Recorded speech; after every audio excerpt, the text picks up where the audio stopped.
اور میخیں وغیرہ مہیا کرتے دیکھتا اور کشتی بنانے میں سرگرم عمل پاتا تو مذاق اڑاتا اور پھپتیاں کستے ہوئے گزر جاتا۔ کہتے ہیں کہ قوم نوح علیہ السلام کے اشراف کے مختلف گروہوں کے ہر دستے نے مذاق اور تفریح وطا کے لیے اپنا ایک ہی انداز اختیار کر رکھا تھا۔ ایک کہتا تھا اے نوح علیہ السلام، دعوی پیغمبری کا کاروبار نہیں چل سکا تو بڑھائی بن گئے۔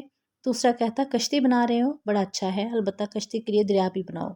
کبھی کوئی عقل مند دیکھا ہے جو خشکی کے بیچ میں کشتی بنائے؟ ان میں سے کچھ کہتے تھے اتنی بڑی کشتی کس لیے بنا رہے ہو؟ اگر کشتی بنانا ہی ہے تو ذرا چھوٹی بنا لو، جسے ضرورت پڑے تو دریا کی طرف لے جانا تو ممکن ہو۔ ایسی باتیں کرتے تھے اور کہے لگا کر ہنستے ہوئے گزر جاتے تھے۔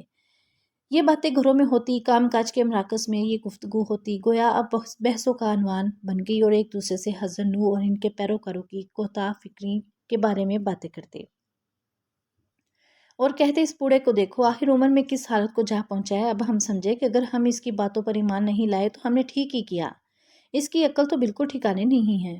دوسری طرف حضرت نوح علیہ السلام بڑی استقامت اور پامردی سے اپنا کام بے پناہ عزم کے ساتھ جاری رکھے ہوئے تھے اور یہ ان کے ایمان کا نتیجہ تھا۔ وہ ان کے دلوں کے اندھوں کی بے بنیاد باتوں سے بے نیاز اپنی پسند کے مطابق تیزی سے پیش رفت کر رہے تھے اور دن بدن کشتی کا ڈھانچہ مکمل ہو رہا تھا۔ کبھی کبھی سر اٹھا کر ان سے یہ پرمعنی بات کہتے، اگر آج تم ہمارا مذاق اڑاتے ہو تو بھی جلدی ہی اسی طرح تمہارا مذاق اڑائیں گے۔ وہ دن جب تم طوفان کے درمیان سرگرداں ہو کر سراسیما ہو کر ادھر ادھر بھاگو گے اور تمہیں کوئی پناہ گاہ نہیں ملے گی، موجوں میں گھرے فریاد کرو گے کہ ہمیں بچا لو۔ جی ہاں، اس روز مومنین تمہاری غفلت اور جہالت پر مذاق اڑائیں گے۔ اس روز دیکھنا کہ کس کے لیے ذلیل اور رسوا کرنے والا عذاب آتا ہے اور کسے دائمی سزا دامن گیر ہوتی ہے۔ اس میں شک نہیں کہ کشتی نوح کوئی عام کشتی نہ تھی، کیونکہ اس میں سچے مومنین کے علاوہ ہر نسل کے جانور کو بھی جگہ ملی تھی اور ایک مدت کے لیے ان انسانوں اور جانوروں کو جو خوراک درکار تھی وہ بھی اس میں موجود تھی۔ ایسی لمبی چوڑی کشتی یقینی زمانے میں بے نظیر تھی۔ یہ ایسی کشتی تھی جو ایسے دریا کی کوہ پیکر وجود میں صحیح و سالم رہ سکے اور نابود و نہ ہو، جس کی وسعت اس دنیا جتنی ہو۔ اس لیے مفسرین کی بعض روایت میں کہ اس کشتی کا طول 1200 ذراع تھا اور عرض 600 ذراع تھا۔ ایک ذراع کی لمبائی تقریباً آدھے میٹر کے برابر ہے۔ اور بعض روایت میں یوں لکھا ہے کشتی بنانے کے لیے حضرت نوح علیہ السلام کو حکم ہوا کہ 1,24,000 تختے نکالو، ہر نبی کے نام کا ایک تختہ، اور جب کشتی تیار ہوئی تو اس میں 4 تختوں کی جگہ رہ گئی تو حکم ہوا کہ 4 تختے ان 4 یاروں کے نکالو جو ہمارے محبوب پیغمبر آخری نبی جناب محمد مصطفیٰ صلی اللہ علیہ وسلم کے 4 یار اور بعد آپ کے امت کے امیر اور خلیفہ راشدین ہوں گے۔ پہلے ارشاد ہوتا ہے یہ صورتحال یوں ہی تھی یہاں تک کہ ہمارا حکم صادر ہوا اور عذاب کے اثار ظاہر ہونا شروع ہو گئے، پانی تنور کے اندر سے جوش مارنے لگا۔ اس بارے میں کہ طوفان کے نزدیک ہونے سے تنور سے پانی کا جوش مارنا کیا مناسبت رکھتا ہے، مفسرین کے درمیان بہت اختلاف ہے۔ موجودہ احتمالات سے یہ احتمال زیادہ قوی معلوم ہوتا ہے کہ یہاں تنور اپنے حقیقی اور مشہور معنی میں آیا ہے، اور ہو سکتا ہے اس سے مراد کوئی خاص تنور بھی نہ ہو، بلکہ ممکن ہے اس سے یہ نقطہ بیان کرنا مقصود ہو کہ تنور جو عام طور پر آگ کا مرکز ہے، جب اس میں سے پانی جوش مارنے لگا تو حضرت نوح اور ان کے اصحاب متوجہ ہوئے کہ حالات تیزی سے بدل رہے ہیں اور انقلاب قریب تر ہے، یعنی کہاں آگ اور کہاں پانی۔ بالفاظ دیگر جب انہوں نے یہ دیکھا کہ زیر زمین پانی کی سطح اس قدر اوپر آ گئی ہے کہ وہ تنور کے اندر سے جو عام طور پر خشک، محفوظ اور اونچی جگہ بنایا جاتا ہے جوش مار رہا ہے، تو وہ سمجھ گئے کہ کوئی اہم امر درپیش ہے اور قدرت کی طرف سے کسی نئے حادثے کا ظہور ہے، اور یہی امر حضرت نوح اور ان کے صحاب کے لیے خطرے کا الارم تھا کہ وہ اٹھ کر کھڑے ہوئے اور تیار رہیں۔ شاید غافل اور جاہل قوم نے بھی اپنے گھروں کے تنور میں پانی کو جوش مارتے دیکھا ہو۔ بہرحال وہ ہمیشہ کی طرح خطرے کے ان پر پرمعنی خدائی نشانات سے آنکھ مکان بند کیے گزر گئے، یہاں تک کہ انہوں نے اپنے آپ کو ایک لمحہ کے لیے بھی غور و فکر کی زحمت نہ دی کہ شاید شرف توقوین میں کوئی حادثہ پوشیدہ ہو اور شاید حضرت نوح علیہ السلام جن واقعات کی خبر دیتے تھے ان میں سچائی ہو۔ بعض نے کہا کہ یہاں تنور مجازی اور کنائی معنی میں ہے، جو اس طرف اشارہ ہے کہ غضب الہی کے تنور میں جوش پیدا ہوا اور وہ شعلہ ور ہوا، اور یہ تباہ کن خدائی عذاب کے نزدیک ہونے کے معنی ہیں۔ ایسی تعبیر فارسی اور عربی زبان میں استعمال ہوتی ہے کہ شدت غضب کو آگ کے جوش مارنے اور شعلہ ور ہونے سے تشبیہ دی جاتی ہے۔ اس وقت نوح علیہ السلام کو ہم نے حکم دیا کہ جانوروں کی ہر نوع میں سے ایک جفت نر اور مادہ کا جوڑا کشتی میں سوار کر لو، تاکہ غرقاب ہو کر ان کی نسل منقطع نہ ہو جائے، اور اسی طرح اپنے خاندان میں سے جن کی ہلاکت کا پہلے سے وعدہ کیا جا چکا ہے ان کے سوا باقی افراد کو سوار کر لو۔ نیز مومنین کو کشتی میں سوار کر لو۔ نوح علیہ السلام کا بیٹا اور بیوی بدکاروں کے ساتھ رہیں جنہوں نے راہ ایمان سے انحراف کیا اور گنہگاروں کے ساتھ دینے کی وجہ سے حضرت نوح سے اپنا رشتہ توڑ لیا۔ وہ اس کشتی نجات میں سوار ہونے کا حق نہیں رکھتے تھے کیونکہ اس میں سوار ہونے کی پہلی شرط ایمان تھی۔ اللہ کا نام لے کر کشتی پر سوار ہو جاؤ۔ بہرحال حضرت نوح علیہ السلام نے جلدی سے اپنے وابستہ صاحب ایمان افراد اور صحاب کو جمع کیا، اور چونکہ طوفان اور تباہ کن خدائی عذابوں کا مرحلہ نزدیک آ رہا تھا، انہیں حکم دیا کہ خدا کے نام سے کشتی پر سوار ہو جاؤ، اور کشتی کے چلتے اور ٹھہرتے وقت خدا کا نام زبان پر جاری کرو اور اس کی یاد میں رہو۔ بلاخر آخری مرحلہ پہنچا اور اس سرکش قوم کے لیے عذاب اور سزا کا فرمان صادر ہوا۔ 13 تار بادل جو سیاہ رات کے ٹکڑوں کی طرح تھے سارے آسمان پر چھا گئے اور اس طرح ایک دوسرے پر تہ بہ تہ ہوئے کہ جس کی نظیر اس سے پہلے نہیں دیکھی گئی تھی۔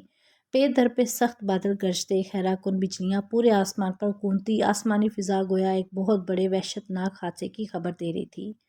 بارش شروع ہوگی، پھر تیز سے تیز تر ہوتی چلی گئی۔ بارش کے قطرے موٹے سے موٹے ہوتے چلے گئے، جیسا کہ قرآن کہتا ہے گویا آسمان کے تمام دروازے کھل گئے اور پانی کا ایک سمندر ان کے اندر سے نیچے گرنے لگا۔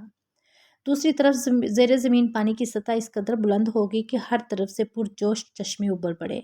یوں زمین و آسمان کا پانی آپس میں مل گیا اور زمین، پہاڑ، دشت، بیابان، دراگرز ہر جگہ پانی جاری ہو گیا۔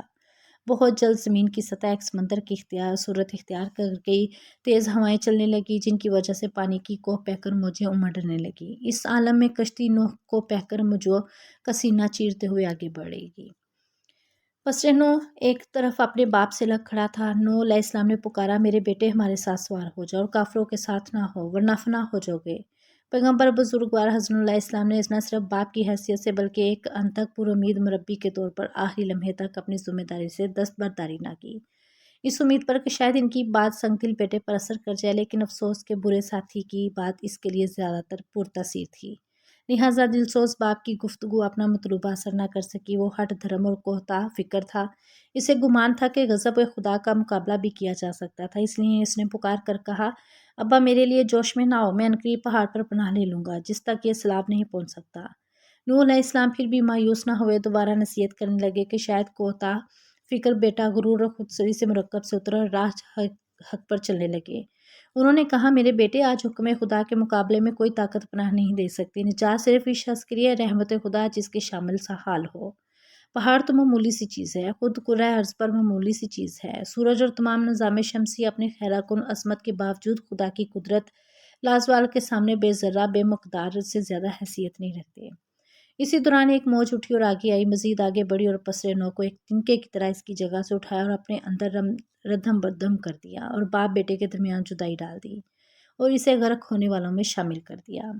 اے نوح علیہ السلام، تمہارا بیٹا تمہارے اہل سے نہیں ہے۔ جب حضرت نوح علیہ السلام نے اپنے بیٹے کو موجوں کے درمیان دیکھا تو شفقت پدری نے جوش مارا۔ انہیں اپنے بیٹے کی نجات کے بارے میں وعدہ الہی یاد آیا۔ انہوں نے درگاہ الہی کا رخ کیا اور کہا، پروردگار، میرا بیٹا میرے اہل اور میرے خاندان میں سے ہر تو نے وعدہ فرمایا تھا کہ میرے خاندان کو طوفان اور ہلاکت سے نجات دے گا، اور تو تمام حکم کرنے والوں سے برتر ہے اور تو ایفائے عہد کرنے میں محکم ہے۔ یہ وعدہ اسی چیز کی طرف اشارہ ہے جو سورہ ہود میں موجود ہے، جہاں فرمایا گیا ہے، ہم نے نوح علیہ السلام کو حکم دیا کہ جانوروں کی ہر نوع میں سے ایک جوڑا کشتی میں سوار کر لو، اور اسی طرح اپنے خاندان کو سوائے اس شخص کے جس کی نابودی کے لیے نافرمان خدا جاری ہو چکا ہے۔ حضرت نوح علیہ السلام نے خیال کیا کہ سوائے اس کے کہ جس کی نابودی کے لیے فرمان خدا جاری ہو چکا ہے، اس سے مراد صرف ان کی بے ایمان اور مشرک بیوی ہے، اور ان کا بیٹا کنعان اس میں شامل نہیں ہے۔ لہٰذا انہوں نے بارگاہ خداوندی میں ایسا تقاضا کیا، لیکن فوراً جواب ملا، ہلا دینے والا جواب اور ایک عظیم حقیقت واضح کر دینے والا جواب، اے نوح، وہ تیرے اہل اور خاندان میں سے نہیں ہے بلکہ وہ غیر صالح عمل ہے۔ وہ نالائق شخص ہے اور تجھ سے مکتبی اور مذہبی رشتہ ٹوٹنے کی وجہ سے خاندانی رشتے کی کوئی حیثیت نہیں رہی۔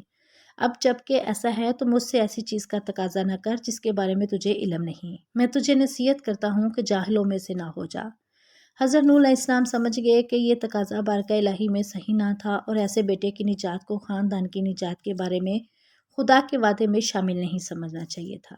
لہٰذا آپ نے پروردگار کا رخ کیا اور کہا، پروردگار، میں تجھ سے پناہ مانگتا ہوں اس امر سے تجھ سے کسی ایسی چیز کی خواہش کروں جس کا علم مجھے نہیں، اور اگر تو نے مجھے نہ بخشا اور اپنی رحمت میرے شامل حال نہ کی تو میں ضیاع کاروں میں سے ہو جاؤں گا۔